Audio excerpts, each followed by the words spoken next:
O CIPOC é uma forma muito simples e poderosa para você descrever o seu processo. Ele, com apenas 5 campos, você consegue ter um entendimento que é o suficiente para você definir o seu escopo e muitas vezes até fazer pequenos projetos para solução de problemas e melhoria. Esses campos são no S, de supplier, o fornecedor, né, quem dá entrada no seu processo, o I, de input, das entradas que esse fornecedor dá, o P de process, processo, o que são as atividades que você faz, o O de output, as saídas, o que você gera, e o C de customer, o seu cliente, para quem você entrega. Então vamos ver agora, passo a passo, o que são cada um desses campos. Os fornecedores são qualquer entidade, que pode ser uma empresa, pode ser uma área da sua organização, uma equipe, ou mesmo uma pessoa, né, um funcionário, que vai gerar entradas que podem ser bens físicos, matérias-primas, serviços, informações, qualquer coisa que você vai receber no seu processo, vai transformar e vai depois passar isso como parte do valor que você está gerando. Então, o importante é que o fornecedor ele é externo ao seu processo. Pode ser externo à sua organização, né, como fornecedor mesmo da empresa, ou uma outra equipe que não faz parte diretamente do seu processo. As entradas é aquilo que esse fornecedor te envia. Então, se ele é uma área produtiva, ele está te enviando peças, materiais, esses materiais são as entradas. Se é uma área, por exemplo, o PCP, a área de programação, a área comercial, que põe pedidos e põe documentos, os documentos, as informações são as suas entradas. Se é um prestador de serviço, alguém que você precisa receber um serviço para poder operar, esse serviço é a sua entrada. Então, é tudo aquilo que você está recebendo para poder transformar ou para poder executar o seu processo. Dentro da coluna processo, o que nós vamos colocar são as grandes macroetapas ou macroatividades que você desempenha. Então, eu recomendo de 3 a, no máximo, 6 atividades, só para você entender realmente o escopo do que está sendo feito dentro do processo. Lembra que o CIPOC tem que ser uma descrição sintética. Então, aqui não é um lugar para você ficar descrevendo tudo que é feito, todos os detalhes. Não, é para ser sintético mesmo. Se você puder descrever em 3 grandes atividades, ótimo. Se não, procure não passar muito mais de 6. As saídas representam os produtos, aquilo que você gerou no seu processo e está passando para os seus clientes. Então, se você é uma área que transforma matéria física, né, produtos físicos, esse produto físico é a tua saída. Se você gera informações, informação é a sua saída. Se você presta serviços, os seus serviços que você gerar são as suas saídas. O importante é que para toda saída que você tem que ter um cliente relacionado.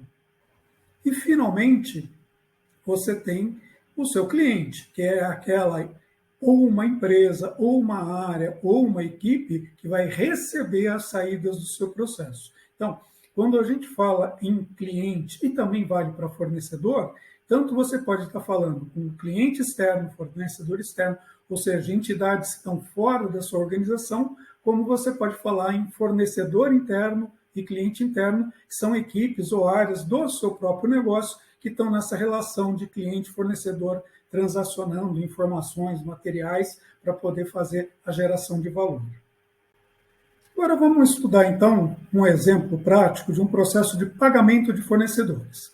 Então, a empresa fez lá o processo de compras, recebeu o material, tem que pagar o fornecedor, a gente definiu que esse é o escopo, pagamento de fornecedor, e eu vou fazer o CIPOC para poder entender onde começa, onde termina, o que a gente tem dentro desse processo. Então, vamos lá. Você tem como entradas desse processo, de um lado, o pedido de compras que foi feito devidamente aprovado no SAP. Então, esse é um lado que a gente vai usar. O outro lado, eu tenho uma nota fiscal que foi recebida pela área de recebimento fiscal, entrada no sistema. Então, essas 2 entradas são que eu tenho. Então, o pedido de compras aprovado veio da área de compras e a nota fiscal registrada veio da área de recebimento fiscal. Note que a nota fiscal veio do fornecedor, mas quem faz o pagamento não está recebendo diretamente do fornecedor, ele está recebendo da área que fez a entrada. E a gente está dizendo que esse processo de entrada da nota fiscal. Essa área estão fora do nosso processo de mapeamento, por isso que ele está como um fornecedor.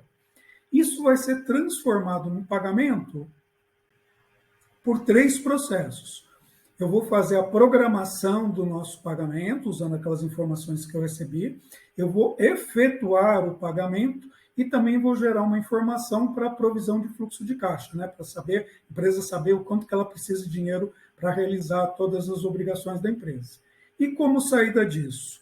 Eu tenho um pagamento realizado e uma informação para minha provisão de fluxo de caixa. O pagamento vai diretamente para o meu fornecedor e a provisão vai para a área de tesouraria.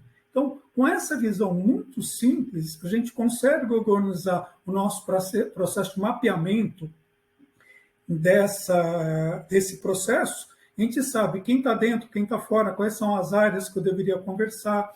Eu vou poder, a gente vai ver na próxima etapa, discutir a formação da equipe. Eu posso apresentar isso para todos os envolvidos para saberem se isso está de acordo com o escopo que a gente planejou. Então, é assim que a gente elabora e usa o CIPOC. Então, algumas dicas e pontos de atenção para o CIPOC realmente são uma ferramenta muito útil para você. Primeiro ponto, o grande mérito do CIPOC é a simplicidade, é a leveza que ele tem para trabalhar.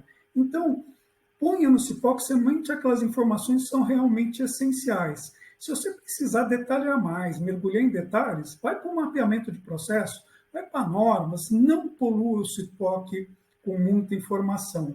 Você pode pôr outros campos, como, por exemplo, quais são as normas que tem, quais são os indicadores. Você pode colocar um montão de informação para depois usar isso como tipo de registro. Mas para o teu trabalho de mapeamento, de integrar as equipes, de discutir uma visão que é de preparação, mantém ele bem simples, que você vai ver que vai dar bastante resultado. Segundo ponto, às vezes colocar informações que não estão ligadas exatamente às atividades que estão conectadas para gerar valor, ou seja, para transformar as entradas em saídas. Por exemplo, atividades de suporte. Então, eu vou lá e coloco no meu CIPOC que para eu poder trabalhar eu tenho que ter recursos humanos, eu tenho que ter pessoas e ponho lá a área de RH ou tenho que ter os sistemas de TI. Não.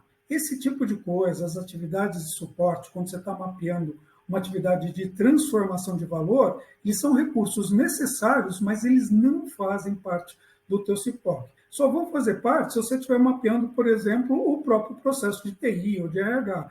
Por quê? Por exemplo, o recurso humano. O recurso humano ele vai ser contratado, ele vai ser gerenciado, ele precisa ser pago, mas tudo isso não está no processo de pegar uma entrada, como a gente falou, por exemplo, de um pagamento que deve ser feito, processar e pagar. Eles são recursos necessários, mas as atividades de TI, de rede, de RH, não devem estar lá dentro. Por fim, sobre a pronúncia. Eu estou falando CIPOC porque eu posso te garantir que a maior parte das pessoas no Brasil usa o termo abrasileirado. Se você for falar inglês com um americano, você provavelmente vai ouvir o termo SIPOC, né? O I como AI, o I do CIPOC como AI. Eu, particularmente, só uso CIPOC, a não ser que você vá conversar com um americano, alguém de língua inglesa, faz a adaptação, tá? Mas é um detalhezinho para você saber. Então, bora agora aplicar o CIPOC para definir bem a equipe de trabalho.